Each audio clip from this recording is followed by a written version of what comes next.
Hello guys, welcome to our tutorial. In this tutorial, I'm going to show you guys how to create this fireball from scratch as promised.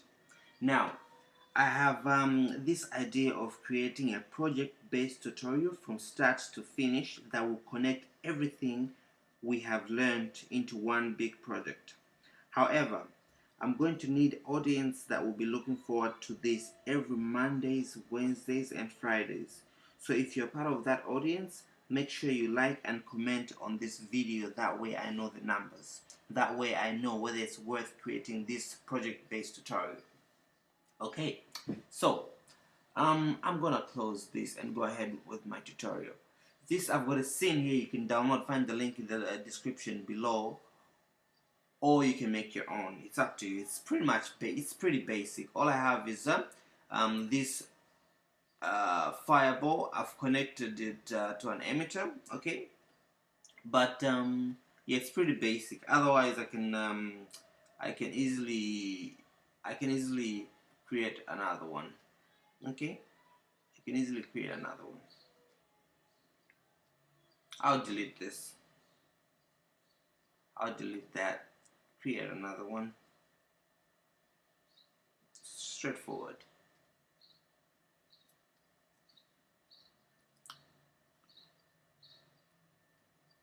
Something like that. I'm gonna make it a little bigger. Yep. Now, this is just an atmosphere. So you saw me create it from scratch. This is just a fluid container. Okay. So, yeah, to be able to emit from to be able to have an emitter, just select this fireball, select this container, go to fluid, add edit content, and emit from object. I'm not going to talk much because I'm assuming you've gone through my other tutorials. So if you haven't found, click on here. Okay, click here right now. It will take you to those tutorials. If not, it means you already know what's going on here. So anyway, I'm going to emit from that fireball. So, and again, if I press play, nothing is going on because there's no animation whatsoever.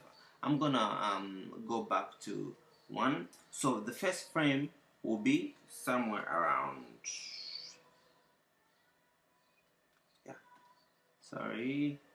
be somewhere around here. The last frame, so let's say we'll animate over 100 frames. The 100th frame will be somewhere here, and I'm talking about up here. Okay, so now we've got,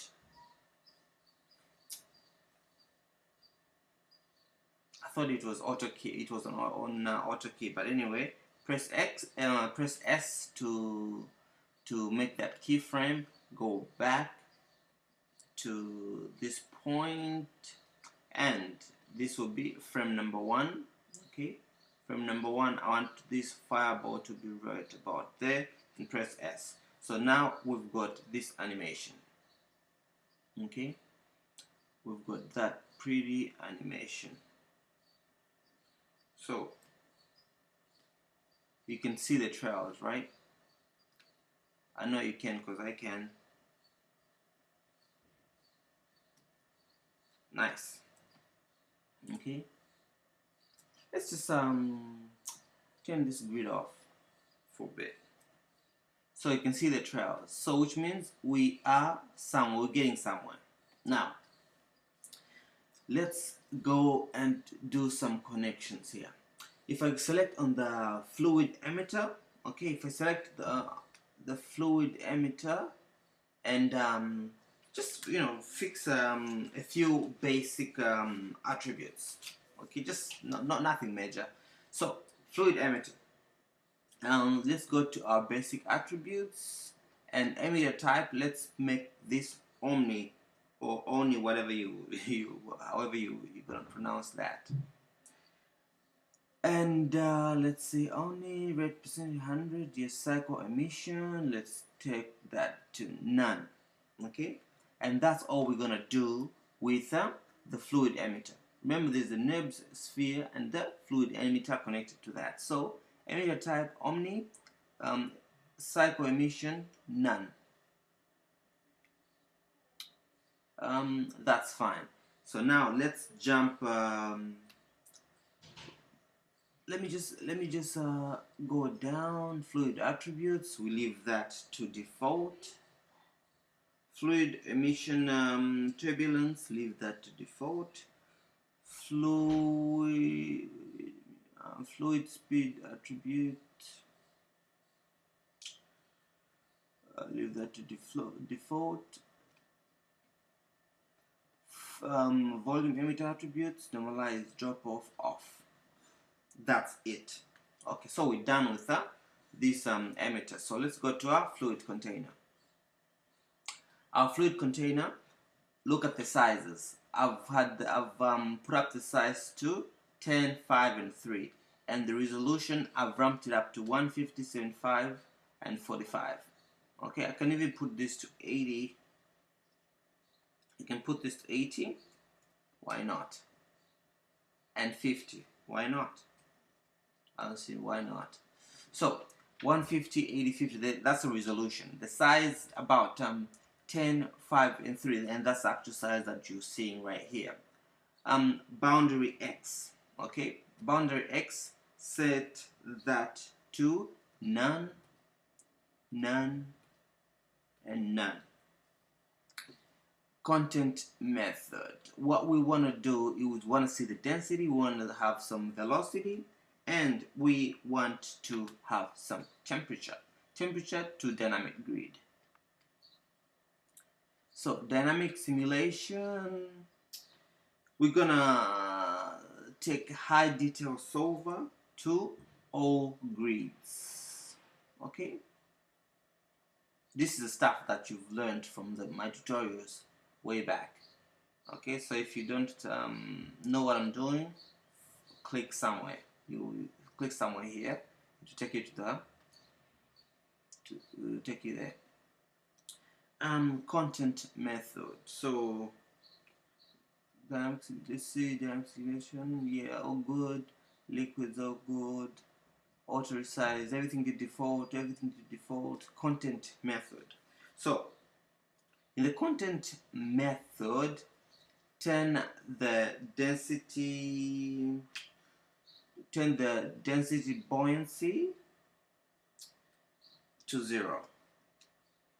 Not to 10, but 0. Okay? Density buoyancy to 0. And the velocity, turn the swirl, because the swirl is a shh. We know what swirl is. The swirl, let's turn that to 0.579. I'm happy with that. Okay. Turbulence. Turbulence is what we going to play around with. Let's say turbulence. Turbulence is fine the way it is. Okay. Temperature. Temperature, we're gonna play around with this one. Temperature scale, turn that to 10. Okay. Buoyancy to 5.206. 206, my number.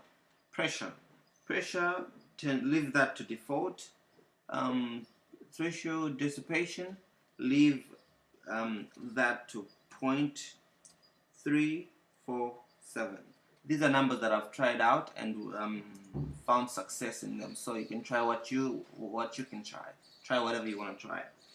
Diffusion, we're gonna take that to 0.033. And the turbulence, we're gonna take that to the magical number of 5. All right. Fuel, there's no fuel in there, so this will be unchecked. Color, nothing.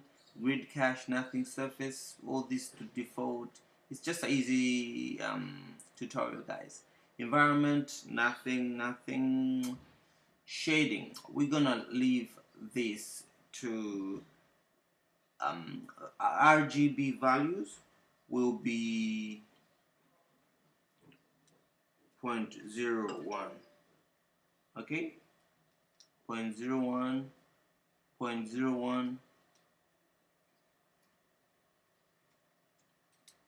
and 0.01.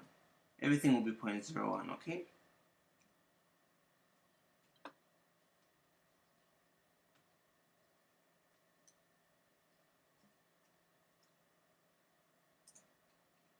So then 0.01, 0.01, 0.01.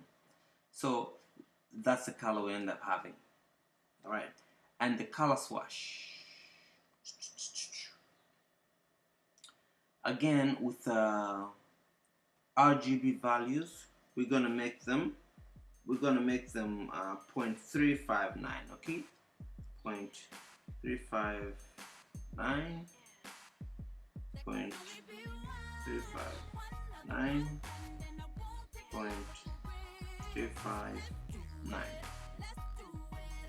So we end up having this grayish smoke. Okay, we end up having this grayish smoke. Incandescence, open that.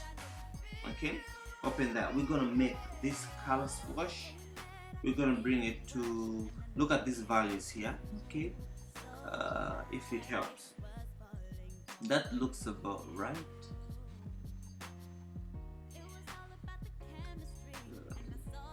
Yep, that looks right.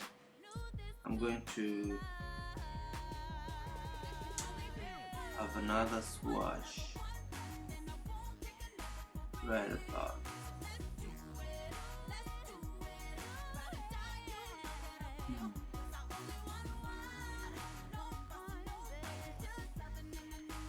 About here. Okay, I'm going to have another one. These are the colors of the fire, by the way. Okay, these are the colors of fire.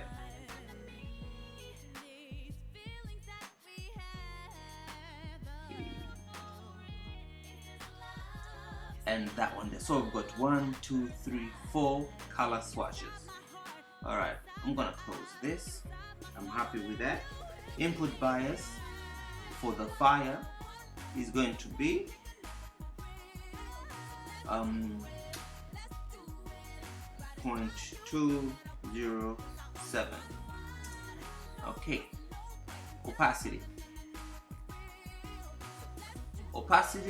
we're gonna before we change opacity, I'm gonna stop this video because I don't want it to be too long. You guys will feel lazy to watch the whole thing, so let me break this in 2 parts. So I've done that. In the next coming lessons, we're gonna render this.